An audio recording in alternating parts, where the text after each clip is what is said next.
वक्त ने हमेशा मेरी कठिन परीक्षा ली है और कठिन परीक्षा में पास हो जाना मेरी बुरी आदत है। शिक्षा से अल्पसंख्यक समाज जुड़ा था, वो काफी संख्या में लोग जुड़े थे। मैं अगर जिंदा हूँ तो मुझे जिंदा रखा गया है अपने सपनों को पूरा करने के लिए, पहचान बनाने का जुनून, आगे बढ़ने का हौसला और दुनिया का सामना करने की ताकत, ये मेरे वजूद का हिस्सा है।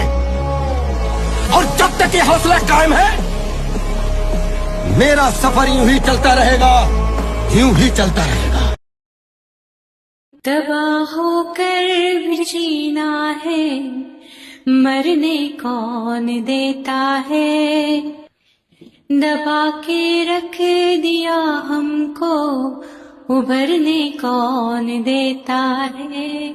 करे किससे शिकायत हम, हमारा वक्त खोटा है। आह उनकी निकलती है जिनको दर्द होता है। आह उनकी निकलती है जिनको दर्द होता है। लगाते रहे।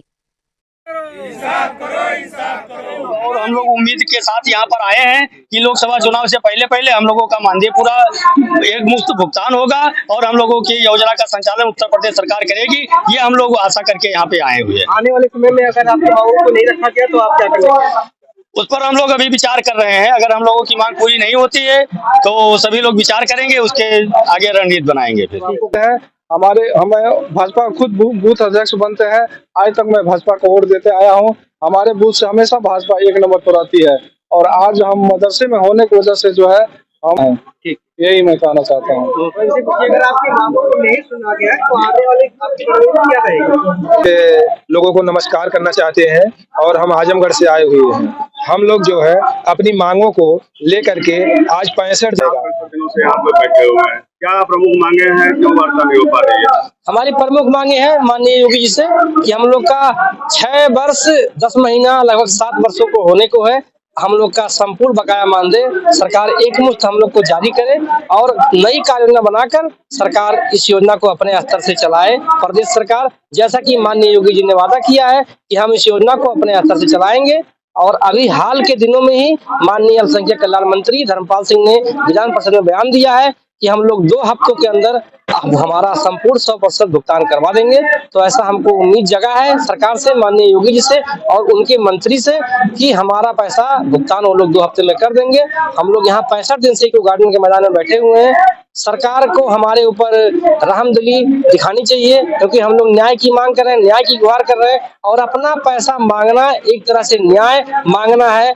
यहाँ पे हम लोग अपना बकाया मानदेय मांगने आए हैं, ना हमको प्रमोशन लेना है, ना हमको मानदेय बढ़वाना है, ना हमको परमानेंट की लड़ाई लड़नी है। हम लोग तो बकाया पैसा मांगने आए हैं। ऐसा कौन सा विभाग है जो काम करवा के पैसा लेने के लिए 7 सालों के बाद धरना देना पड़ता है? ये हमारी मदरसा निकट योजना ही है जो काम करने के बाद अपने पैसे के लिए हम लोग यहाँ धरना देने के लिए आते हैं।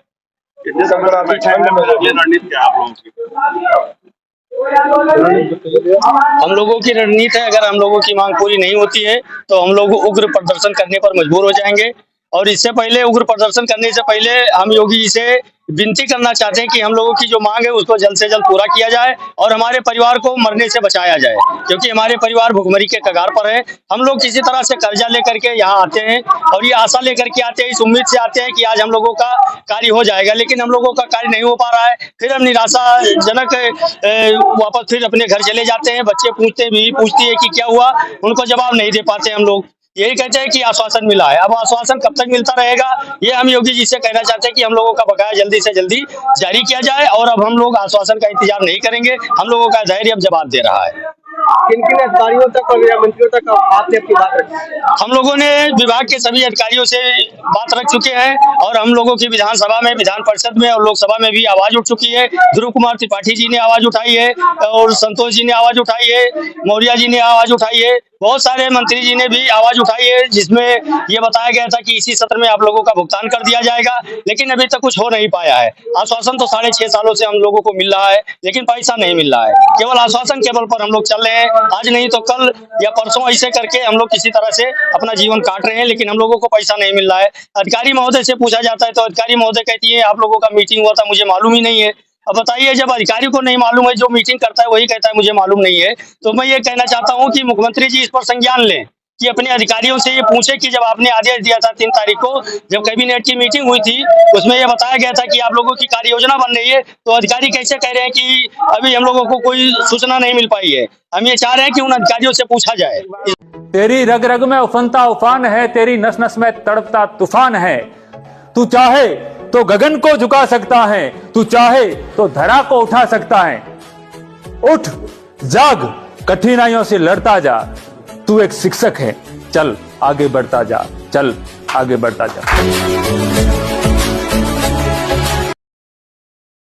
40% हिंदू टीचर उसमें है, अगर उसमें भेदभाव किया जाता तो हिंदू टीचर को नहीं रखा जाता।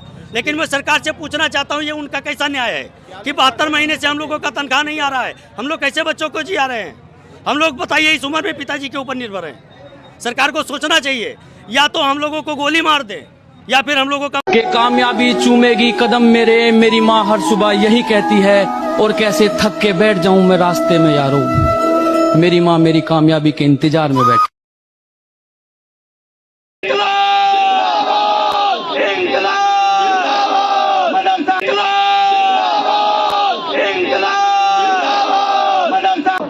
योगी जी इंसाफ करो, धर्मपाल जी इंसाफ करो, 6 सालों का बकाया केंद्रांश जारी करो, हमारी मांगे